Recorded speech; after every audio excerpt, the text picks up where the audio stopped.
La saison commence très mal. Une voie royale s'ouvre alors pour Tony Samon, victorieux du 27e Roscar. Allez, on termine avec les GT3 Series, une toute nouvelle formule réservée aux véhicules immatriculés équipés de pneus rainurés. Une course unique d'une demi-heure sans passage par les stands, donc sans changement de pilote, dont la grille de départ avait été déterminée 3 semaines plus tôt lors d'une sortie du club Porsche Île-de-France sur le circuit de Lurcy-Lévy.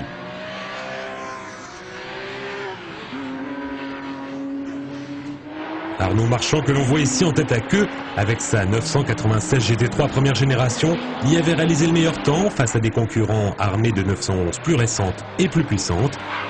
Après cette erreur en début d'épreuve, il va réaliser un véritable festival en remontant 1 à 1 ses adversaires pour reprendre sa première place et finalement s'imposer au terme d'une course qui sera interrompue au drapeau rouge suite à un accrochage.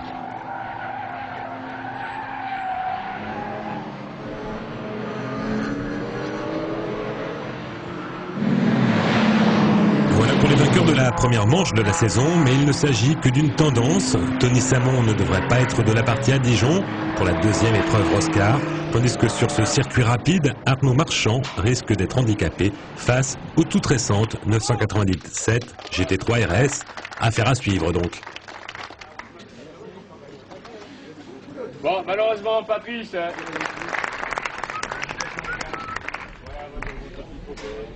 Allez, on se quitte bien entendu sur un podium.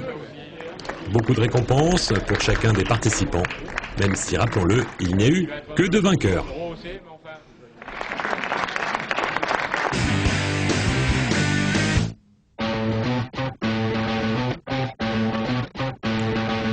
Roscar épisode 2. Après Magny-Cours, c'est sur le mythique circuit de Dijon-Prenois que les gentlemen drivers du club 911 IDF se sont donné rendez-vous. Une quarantaine d'amateurs éclairés pour 2 courses dans une ambiance qui, comme toujours, mêle compétition et convivialité. Ici, le but, c'est de gagner mais aussi de s'amuser entre copains, tous animés par une seule et unique passion, Porsche. Pour les pneus, pas de problème. Michelin a délégué un camion et une équipe complète pour répondre aux demandes des clients.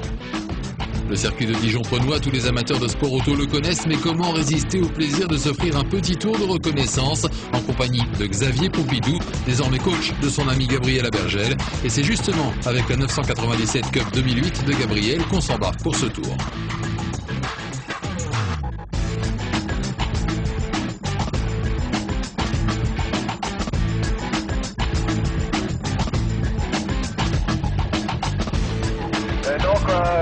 Bienvenue sur le circuit de Dijon-Prenois. On va faire un petit tour de circuit en caméra embarquée. C'est parti, on sort des stands.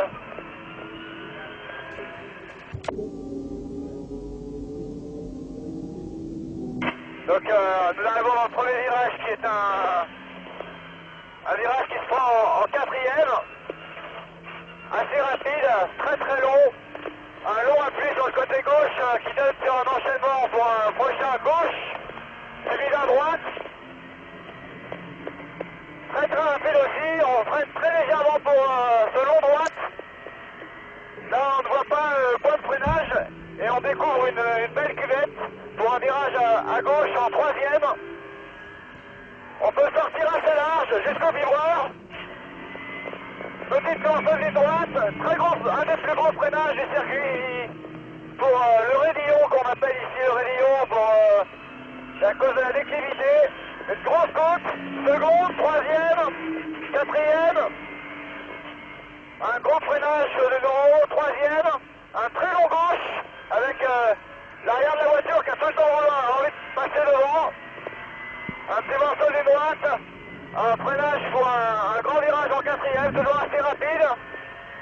De nouveau un petit morceau de droite qui détermine l'entrée des virages dans le virage de pointe, qui est le virage le plus rapide et le plus difficile du circuit, car nous sommes ici en 4e à 150, 160. On passe la 5e et on détermine, grâce à ce virage, la vitesse de pointe, le route est très longue ligne droite.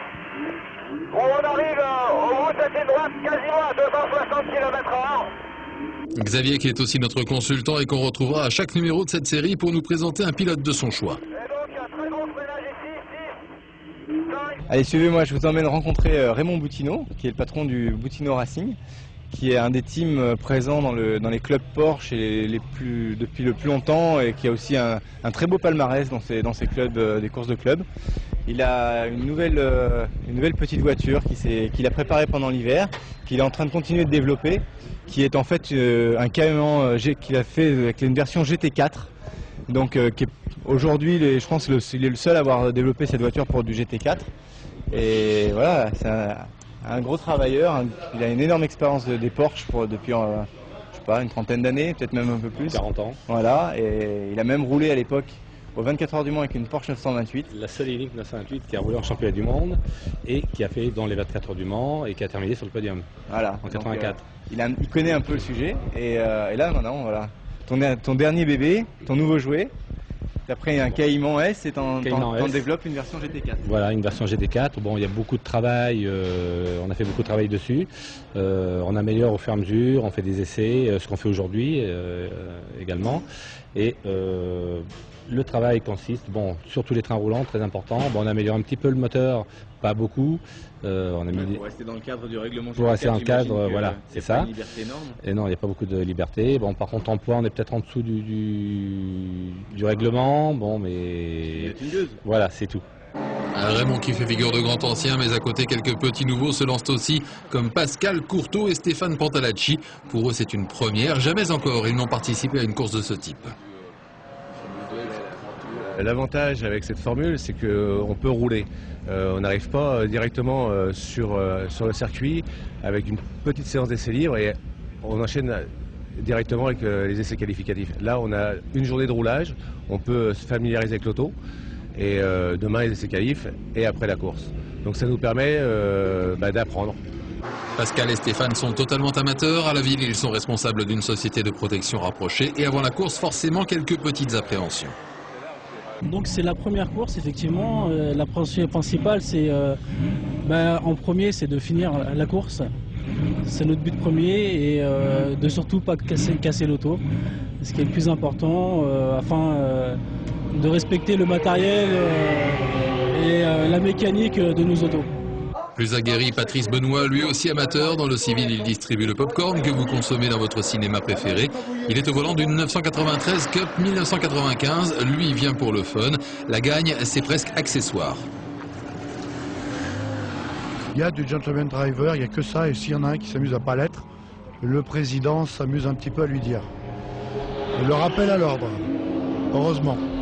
Pour Olivier Méplon et Patrice Milesi, le problème est un peu différent. Les pilotes sont aguerris, mais c'est la voiture qu'il faut apprendre à connaître.